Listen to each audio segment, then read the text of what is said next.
So, Alan, in the past, markets have been pretty resilient in responding to changes in administrations, but this, it strikes me, is the first time we've had a change in administration since the 2008 recession and all the regulation that came in its aftermath. Do you think there's a risk that some of that regulation may make it difficult for markets really to respond effectively to this change?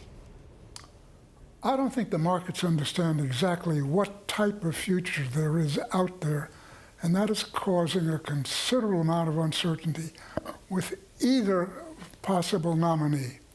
So I don't think this is a usual, strictly analytical approach that will solve this. There isn't any. We're on ground not covered previously, and we're going to have to fend our way along.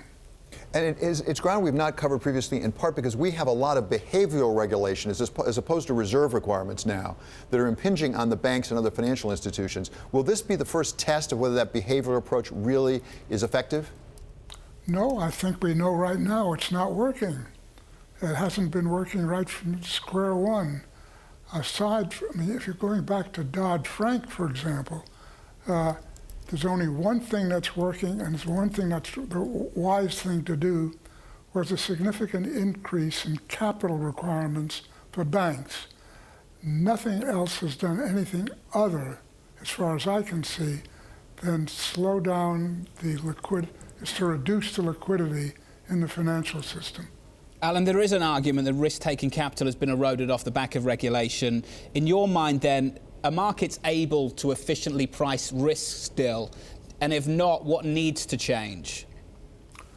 Well, to the extent that we are withdrawing a number of the highly technical issues that exist in the financial system, we've removed a lot of them.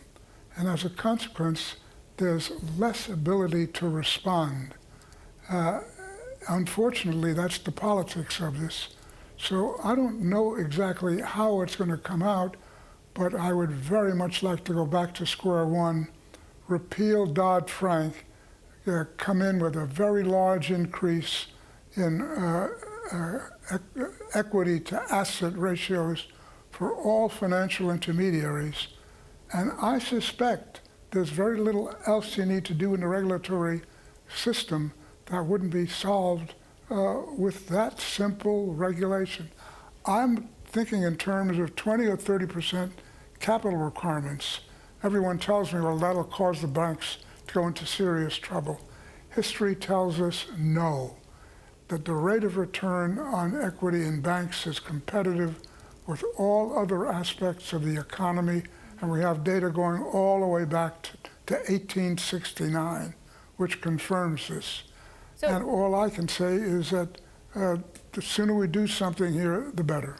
So, Alan, I just wanted to turn back to the markets again real quick. Last time you were on with us, you said that the bull market in treasuries was unsustainable. Since then, though, buy the dip continued to be the theme, especially with yields so low in other countries like Europe, Germany, as well as Japan. How long do you think the bond bull market can go on? What's going to burst it? Well, it may very well be the fact that we're moving into the very early stages of inflation acceleration. And that could be the trigger, but it's always been a very unusual bond market. We've never seen anything else like this at these low rates I was going to say for a protracted period. We've never seen them, period. And the result of this is that we have no way of getting a historical handle on how to handle this, except to say that there's only one long-term direction in long-term interest rates, and that is up. Alan, I want to turn back to the presidential election. As I say, there's going to be a new president one way or the other come January. What are the options open to that president in dealing with the economy? Put aside what they should do, what can they do given the state of the economy and the balance sheet of the United States government? Well, I think they first have to identify what are the problems associated with the economy at this stage. And if you just listen to the debates, both in the primaries and post-primaries, nobody is addressing the fundamental issues that need to be addressed, which, as I've said before on this program many times, entitlements are rising and choking off gross domestic savings and ultimately gross domestic investment, and it's the major cause of the reason why output per hour, productivity, was so flat, not only in the United States, but throughout the developed world. So Alan, thus far, we've gotten through this by just borrowing more and more and more. When does that end? What are the factors that will keep us from continuing on that path? It can go on for a remarkably long period until those who are lending the money revolt. I see no sign of that yet, but if the early stages of inflation, which are now developing, take hold, you could get a fairly major shift away from these extraordinarily low yields on 10-year notes, for example. And I think we're up in the area of 3 to 4 or 5% eventually. That's what it's been historically for not only 100 years, but thousands of years. And this is an extraordinary period in which rates have been held down merely by the fact that the government has set in motion a set of circumstances which enforce that. This cannot go on indefinitely. Alan, just to tie these threads together and try and make a story from it, higher rates, higher inflation, they can't carry on borrowing. At what point does it become a problem? So 4 or 5% historically has been quite normal for the Treasury to borrow at over 10 years. But this time around, is 4 or 5% a problem as far as you're concerned?